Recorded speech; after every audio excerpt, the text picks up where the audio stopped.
even after their release. While he was on Sodor after the war ended, he created biofusion. This would be passed on to later generations of the family. Alfred also had an interest in characters. The interest in characters was in the Goetze family for a long time. Even Wilhelm and his son Hans had an interest in characters. The Goetze family had created lots of characters over the years.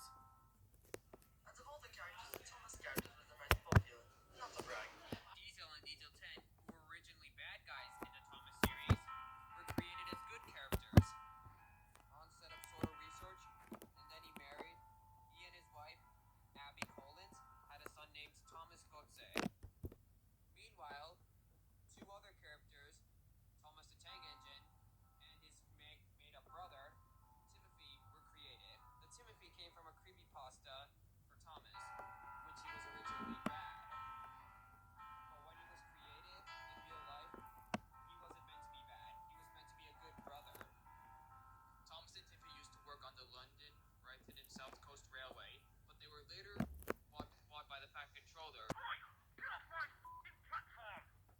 Set up and hat.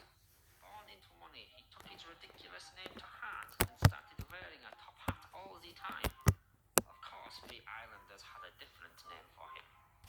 Fat bastard. You've never met such a cold-hearted as him.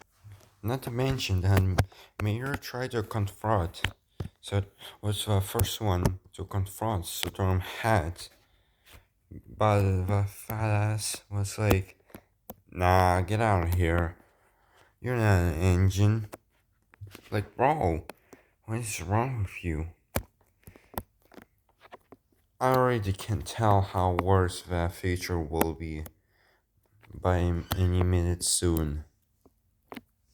Old steam engine volunteers cut most of rail employees, shut down the branch line and the smaller stations.